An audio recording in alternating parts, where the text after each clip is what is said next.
Hi, everybody. I'm Josh Byerly here in Mission Control, Houston. I am joined by Amelia Rye. She is part of the International Space Station Program Science Team. So she's going to be here probably answering most of your questions. I'll be here for the basic ones. But so we're ready to take your questions whenever you are ready over there. All right. So, hi. My name's Amy Cordero, and so Amelia, your bio mentions various outreach programs you've done. I'm familiar with some of them. I'm from Austin, Texas. My question is, what got you interested in education outreach, and what is your favorite part about it? Education outreach to me is a form of mentorship, and it allows me to pay forward what I've experienced in my career. I've had the benefit of many mentors as I've changed roles throughout my career, and this to me is an important job as far as recruiting future talent. So, what I enjoy most is the opportunity to potentially affect, the future of one of the students that I could mentor. It's a good question. Thank you. Thank you. Hi, my name is Elizabeth Miner, and my question is, if our ability to fully understand space is limited by light and other factors in outer space, why do you believe it's important to begin space research, and how can it benefit our society? Space research is so important in so many ways. Researchers have curiosity, and curiosity is what drives what we do. The deeper the level of curiosity, the more that we can uncover. A parallel would be like your education. You start out with a bachelor's degree, you maintain that level of curiosity, you consider maybe pursuing the master's, maybe the PhD, and with each advanced degree, you're learning more. So research is similar. The parallel would be that with continued research, you just uncover more. So it drives what we learn that we bring back benefits to the earth for. For example, you can have a hypothesis in the lab that your outcomes are completely different from what you expected, but what you uncover is equally valuable, and it can be translated sometimes into completely non-related fields. If you take the robotics research that was done in creating the Canadian arm, you can translate that into the medical industry, and there have been individuals diagnosed with tumors that were inoperable. But if you have, computer-based operations that are guided, you have more precision capability than if a human hand was performing that same surgery. So these individuals that have the benefit of this technology have a second chance at life. So that's one of the benefits. Another, in a completely different field, would be, the purview from which we have a view of Earth from station. If you were to take photographs, which we do, we take imagery from station, and we have the opportunity to conduct Earth observations. Things, for example, like you can see beautiful things that, like the aurora, or you could see things that can benefit us in terms of disaster preparedness. Volcanic eruptions, we don't see them from that purview, but you can. Global change, the melting of glaciers. That's another opportunity to see how the surface of the Earth changes over time. By the way, in case you guys saw that picture that just popped up on the screen that Seth put up there, that is actually the cities of Houston, Dallas, Austin is in there, San Antonio is in there, and Waco, Temple, Killeen, that sort of area. So that's on the internet in case you saw that. That's I know some of you are from Austin, some other places. That's your hometown down there. Thank you. You're welcome. Hi, I'm Abigail. I'm from Western North Carolina, and I just want to know why you think it's important to be constantly researching topics in science, especially on the ISS. And this ties into the question that was just asked. It's about continuing your research so that you can go to that deeper level of understanding. Curiosity doesn't have like a terminal point. I mean, you're as curious as you desire to be. So, with continued curiosity, there's an opportunity to learn more. And the more we know, the more we can, live the best possible lives here on Earth. Thank you. You're welcome. Hi, my name is Lauren Sherwood, and my question was, what role do international relations play in your daily work? That's a really good question. So, since I joined the program science office, I have this great opportunity on a monthly basis to take part in monthly telecons with our international partners. And if you think about it, it's so fascinating that we are connected from all over the world: Japan, Canada, Russia. We are in a telecon. It's morning in one place, it's afternoon in another, and it's evening somewhere else. But we all take that time out of our non-business hours to conduct our shared vision on products that we are producing in the program science office as a team, so that we can bring all of what we learn to the public. Well, and people, to add to that, these different control rooms, like here in Mission Control, they talk with people in Japan and Russia and Canada and Europe and I mean, all over the place every single day. And even the people in our office, the public affairs officers, there's a handful of us that get to travel 4 times a year over to Russia and Kazakhstan for the Soyuz launch and landings. That's where we launch and land our astronauts now that we don't have a space shuttle. So we work with those guys very closely over there. And something that, you grow up and you don't really ever picture yourself doing something like that, but whenever you work for something like NASA, it's So true. it becomes not normal, but we take it for granted. So We do. it's a fun job. And I'm still at that point where I'm still excited about it. I haven't taken it for granted quite yet, and I hope I don't. Thank you. You're welcome. Hi, my name's Belinda Grunfeld. I'm from New York. I was wondering how working with the ISS and NASA has changed your perspective on daily life. Working with NASA and the International Space Station is so powerful, really. If you have a conversation with a neighbor, with a family member, you can still see how NASA has that brand that just resonates with people, brings them back to memories of Apollo shuttle memories, and, what the future has in store for us. So the brand identity that the NASA meatball, so to speak, holds it's powerful. And I feel so fortunate to be a part of that. And also, I think, at least I grew up in Texas, and if you met somebody when I was growing up that's from the upper northeast coast or something like that, they were considered so far away. And when you work here, you work with people all over the world, and it's just normal. You realize this is a very small planet we live on, and everybody is much, I think, more closely aligned than we are different. And that's one thing. You can talk to people in Japan, like I talked about, and Russia and places like that, and it's just kind of. It's just normal. It just feels like they're sitting right next to you. Yeah, it's like they're right next to you. So. True. Thank you. Hello there. I'm Maylena Renzi from Peachtree City, Georgia, and I would like to know, how do you remain calm and collected during a stressful moment in mission control? So the flight controllers are highly trained. To allow the distress to take you over is really a decision. It has to be a conscious decision to stay calm, and it requires practice. And they conduct simulations in their practice where they prepare for the anomalies, they prepare for those unexpected events. So when they do happen, if they happen, it's not the first time that they've seen this, and so it affords them the opportunity to be somewhat prepared. To stay focused, it allows you to think more clearly. So it's in your best interest to develop that skill as best you can, and it allows you to find that resolution that much more quickly. So it's a decision. And I think that's what shocks people the most, is when they've seen the movies and they see a pretty crazy environment here inside Mission Control. And the first time that I came here years ago, that was the thing that shocked me the most, is that it's not like that at all. It is so calm, right, and so professional and so quiet. There's no dramatic music playing or anything like that. All people are just very focused on their jobs, and we could have a major issue happening, and if you walked in here and you stood in the room, you probably wouldn't even know it unless you were listening to the headset. But you're looking at Brian Smith, that's the flight director sitting there on the far right hand side, and the Capcom is there on the left. But those guys are pretty much in charge of this team here, and it's just incredibly focused and incredibly they just work their jobs. It's very solid. All right, thank you. Yeah.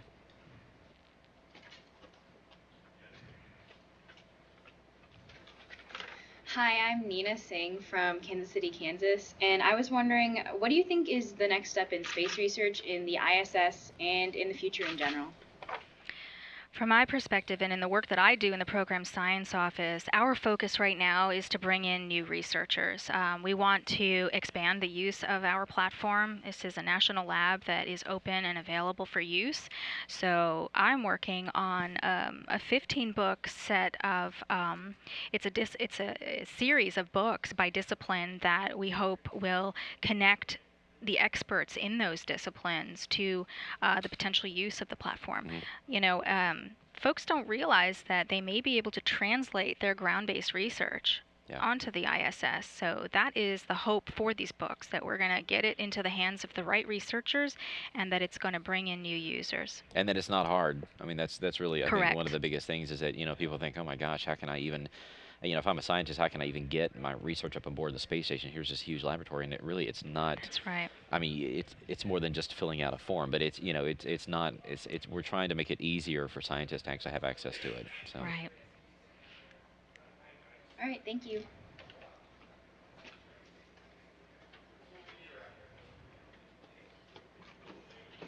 That's a cool T-shirt. Hi, my name is Abigail Lindsay, and I'm from Mobile, Alabama. And I was wondering, as a successful woman in STEM, what discouragement have you had to overcome, and what encouragement and advice would you give to girls interested in STEM? So I'll start with the encouragement. I think that one of the best things that you can do is learn how to work well in a team environment, because that is so much what we do. In addition, have an understanding of the value that diversity brings to a team environment, because you know, you don't want to be on a team with clones of yourself, because really you're all going to derive the same answer or the same approach to an issue. But when you have diversity, you have the opportunity to see things from multiple perspectives and come up with the most innovative solution to the issue. And finally, be open-minded about those different approaches so that your team members feel comfortable working with you. So disadvantages, you know, don't look at any disappointments as a failure. Just move through them and, you know, find that silver lining, because I believe there always is one. There's an opportunity to learn. So a disadvantage isn't a negative. It's just an opportunity to grow. So just keep that momentum through that disadvantage and find that light at the end of the tunnel. Yeah. Thank you.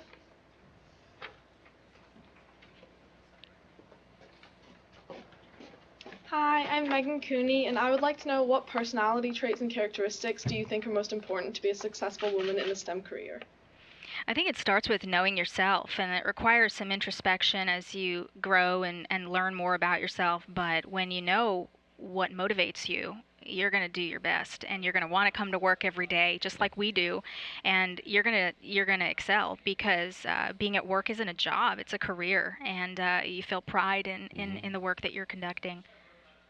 Yeah, we just talked to Peggy Whitson and Pam Melroy, two pretty famous astronauts, and the two women commanders. One was SES-120 commander, one was the Expedition 16 commander, and I kind of asked them the same sort of question, you know, for people who are going into science, how do they figure out what they want? And they both sort of said the same thing, which is you got to follow your passion, and that's to Amelia's answer. You got to know yourself. You really got to go find something that you really love to do, because there's a shot of Peggy on the left, I mean on the right, and Pam on the left, but you got to go find what your passion is and chase after it, and that'll lead to success. That's probably the most important thing I think everybody in this room would tell you. Agreed. All right, thank you.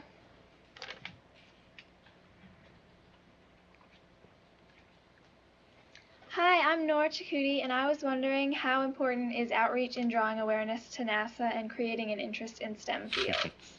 That's a really important question. It is so important. In parallel to the really cool and interesting stuff we're doing, we need to recruit our future talent.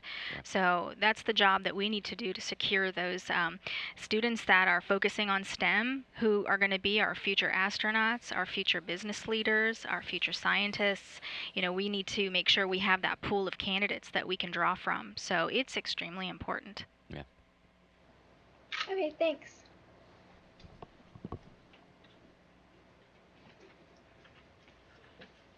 Hi, I'm Nikki Theresia from Saratoga, California, and I was wondering, having seen science and research both in their incipience at ISEF and at their apex at the ISS, have you seen any progression and growth? And if so, what would you advise those interested in research and science to focus on and pursue?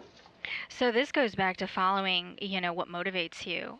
If you try and follow a career path that someone that you admire has followed, then you're really not doing anything unique.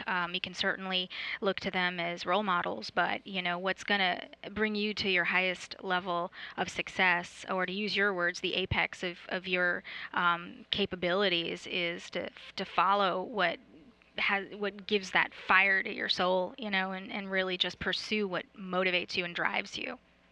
So it's less about choosing a focus area and more about just allowing yourself to lead you. You're going to be leading yourself to your own interests. Good question. Thank you.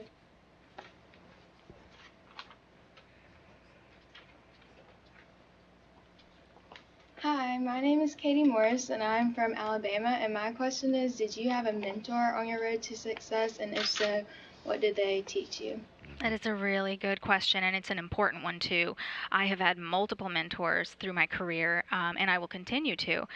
Mentorship isn't always formal. Sometimes it can be informal. It's someone you're sitting next to, and you have to seize that opportunity. And I also believe that part of growing in your career is to be both a mentor and a protege throughout your career.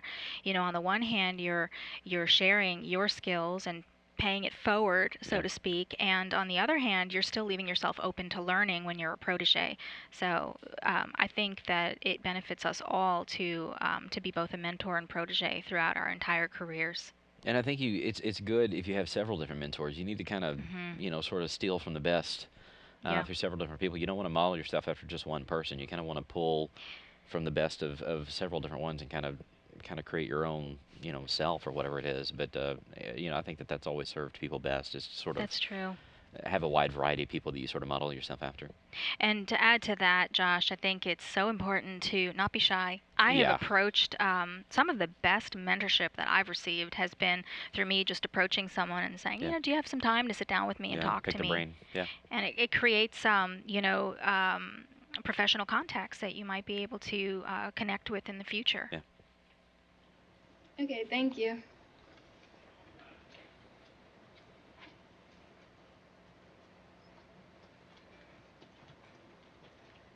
I'm Ivy Chang from Arizona, and my question is, what part of research that has been conducted on the ISS did you find unexpected, yet at the same time very intriguing? I think the student research is always fun. You may recall, Josh, there was a school in San Diego where I believe it was a Hebrew Academy, and they wanted to test some principles in electrostatics. So they had the astronauts charge like a plastic tube, and introduce a water droplet to that tube, and what they assumed would happen, I believe, was that the water droplet would just free form through microgravity, but in reality what happened was there was an attraction with the opposite charges, and then that water droplet began to orbit the tubing, and it was not only a surprise to the students but to the astronauts as well. So that was one of the exciting experiments that was conducted. So the students, they always bring a level of fun to what we do. Well, you guys probably have seen this before. We had spiders on board. We've had spiders actually up there several times, but we were watching, I think it was back during a shuttle mission, we had this spider that wove this web up in space, and it was just crazy. It wasn't symmetrical at all. And then it tore it down and then built another one that was perfectly symmetrical. And it's like if a spider, which has a brain, significantly smaller than anything else, can figure out how to adapt to no gravity, what can we do ultimately, which is fascinating. That's right. It was about adaptation. Yeah. Okay, thank you.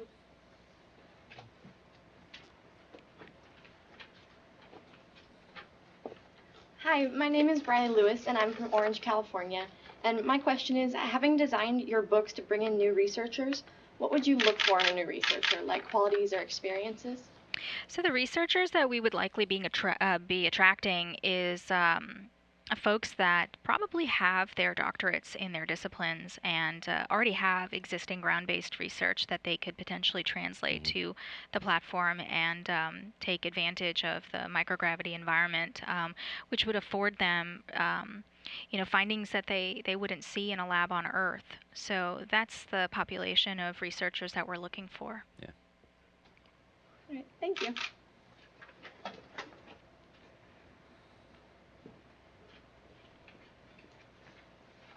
Hi, my name is Sarah Crawford from New York, and my question is, do you feel like being a woman has helped you in your field or hindered, and why?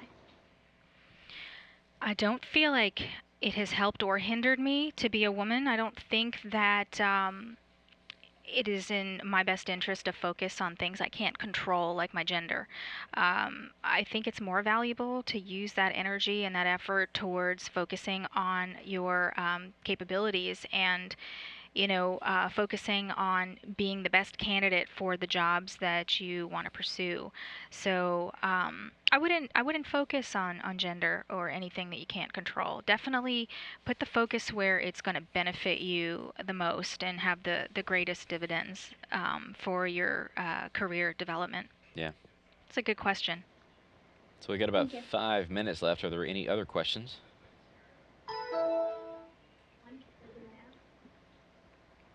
You can step on up and not be nervous. Come on.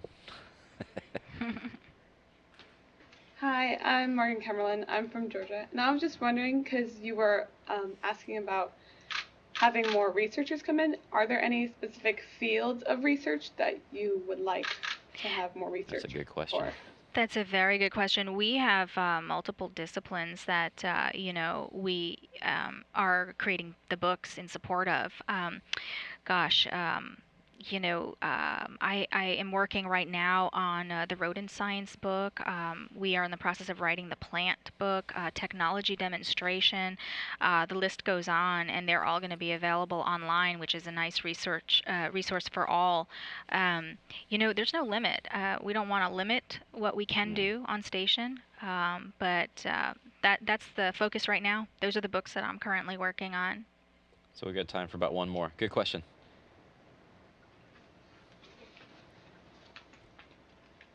Hi, I'm Ellis. I'm from Colorado, and I was wondering what your favorite research experiment currently on the ISS is. Ooh. That's a good one. I haven't thought about that. I can tell you mine. I think we've talked about it before. Mine's EarthCam, which is the one that's the Sally Ride EarthCam. She started this back on the shuttle and then put it on board the space station, and it's really a chance for you guys, and we're about to have one coming up. I think July 9th, there's another one that's going to be run where you get to pick what this camera points down at on Earth and takes photos of, and some of the students' photos have just been incredibly remarkable. But we've had something like 50,000 students participate in this, which is just awesome. So that's mine. That's probably up there. I'm gonna have to think about that a little bit more. I think there's more than one that I like, so I haven't picked a favorite. Yeah, it's hard to ask the science guys what their favorite experiment is because they're kind of over all of them, so they can't really pick a favorite child. But there's a lot, and if you guys ever want to read about them or take a look at some of the stuff Amelia works on, you can always go to the NASA website, which is nasa.gov/station. That's the space station homepage. But if you look on the left-hand side of the page, whenever you go there, there's a button that says Research and Technology, and if you click on that, it'll open up, and you can pick it by expedition. So we're on expedition 36 now.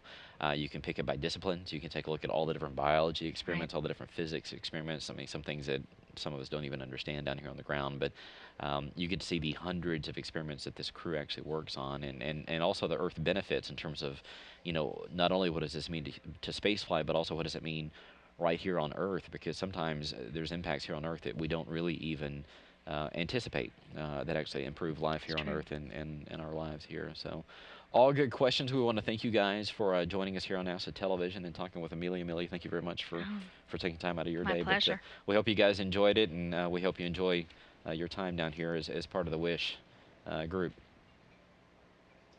Thank you. Thank you.